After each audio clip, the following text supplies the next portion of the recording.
Mısır tanrısı Osiris. Yeraltı dünyasının en güçlü Mısır tanrısı ve ölülerin hakimi, Isis'in erkek kardeşi, kocası ve eski Mısır'ın en önemli tanrılarından biridir. Osiris adı güçlü olarak yorumlanan Mısırlı Usir'in Latince biçimidir. Dünyanın yaratılmasından kısa bir süre sonra Geb ve Nut tanrılarının ilk doğanıdır. Küçük kardeşi Set tarafından öldürülmüş ve kız kardeşi Isis tarafından hayata döndürülmüştür. Bu mit ve ilgili tanrılar Mısır kültürünün ve dini yaşamının merkezi haline gelmiştir. Osiris aslen bir bereket tanrısıydı. Abilos'ta tapılan iki bereket ve tarım tanrısı olan Anjet ve Khentiamenti gibi daha önceki tanrıların işlevini üstlendi. Dijet sembolü ile ilişkilendirilir ve genellikle Nil'in bereketli çamurunu simgeleyen siyah veya yeşil deri ile tasvir edilir. Ayrıca ölülerin yargıcı rolünde sıklıkla bir mumya veya kısmen mumyalanmış biçimde gösterilir. Yaşayan bir tanrı olarak Osiris'in görüntüleri Atef olarak bilinen tüylü bir başlık olarak yukarı Mısır'ın tacını takan ve krallığın sembolleri olan çoban asası ve harman döveni taşıyan kraliyet elbisesi içinde yakışıklı bir adam olarak tasvir edilirdi. Küllerinden yeniden doğan efsanevi Bennu kuşu ile ilişkilendirilir. Osiris birçok isimle biliniyordu. Ancak esas olarak Vennefer yani güzel olan ve ölülerin hakimi Khentiamenti, Batılıların en önde geleni rolüyle Batı ölümle ilişkilendirilirdi ve Batılılar öbür dünyaya geçenlerle eş anlamlı hale geldi. Aynı zamanda aşkın efendisi, yaşayanların kralı ve ebedi lord olarak da bilinirdi. Isis'ten sonra Osiris tüm Mısır tanrılarının en popüler ve kalıcı olanıydı. İbadetleri erken hanedanlık döneminden kısa bir süre öncesinden Roma'nın gelmesinden önce Mısır'ı yöneten son hanedan olan Ptolemaios hanedanlığına kadar binlerce yıl sürdü. Osiris'e Mısır'ın hanedan öncesi döneminde bir şekilde tapılması da mümkündür ve muhtemelen o dönemde ortaya çıkmıştır. Genellikle adil, cömert, hayat ve bolluk veren bir tanrı olarak görülse de canlıları ölülerin kasvetli diyarına sürüklemek için iblis habercileri gönderen korkunç bir figür olarak da tasvirleri vardır. Osiris, hayata geri dönen küskün kardeşi tarafından öldürülen nazik ve adil hükümdar olarak tanrının en popüler ve kalıcı imajıdır. Osiris efsanesi.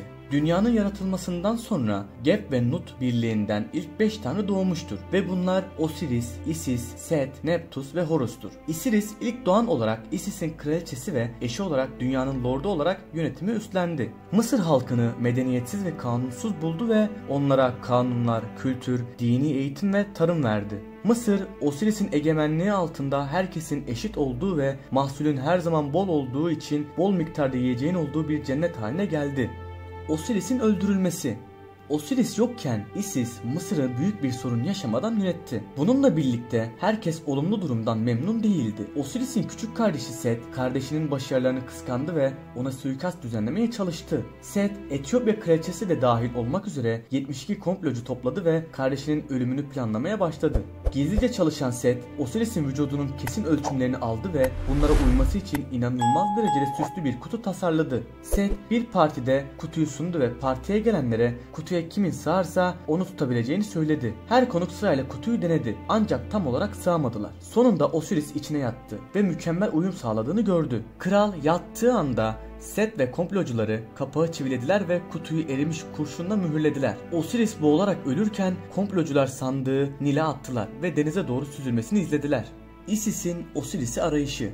Isis kocasının ölümünü hissettiğinde Tebes yakınlarındaki Cemis köyündeydi. Duygularındaki gerçeği hissedince hemen yas tuttu. Isis kocasının cesedini aramak için yola çıktı. Ancak aylarca başarılı olamadı. Ancak sonunda Nil'de yüzen bir sandık gördüklerini söyleyen bazı çocuklara rastladı. Daha fazla araştırma üzerine Isis sandığın Biblos'ta karaya vurduğunu keşfetti ve hızla bölgeyi aramaya başladı. Osiris Biblos'ta karaya çıktığında göğsünün etrafında büyük bir ağaç büyüdü. Kral Malkander ve Kraliçe Athenais bu muhteşem ağaç hakkında hikayeler duymuşlar ve onu saraylarında bir sütun olarak kullanmaya karar vermişler. Ağacı kestiler ve farkında olmadan Osiris'i saraya geri götürdüler.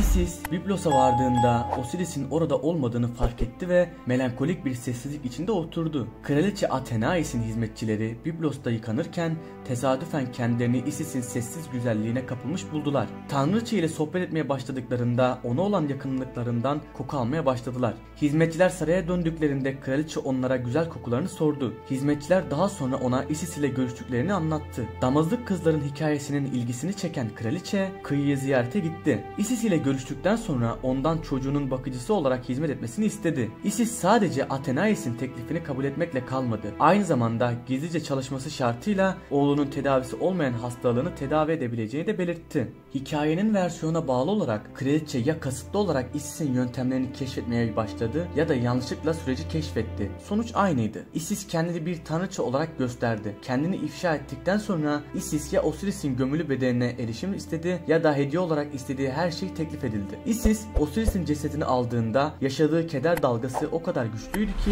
hükümdarların çocuklarından birini öldürdü. Isis Osiris'in cesediyle eve döndü ve onu Tanrı Horus'a hamile bırakacak kadar uzun süre diriltebildi. Isis, Neptus, Anubis ve Thoth daha sonra Osiris'in cesedini mumyaladılar. Osiris ölümde bile huzur bulamayacaktı. Set, mehtaplı bir yaban domuzu avında cesedini keşfetti ve onu 14 parçaya böldü. Bazı hikayeler Osiris'in vücut parçalarını Mısır'ın kendisine dağıttığını söylese de çoğu kaynak parçaları basitçe Nil'e geri attığını öne sürüyor.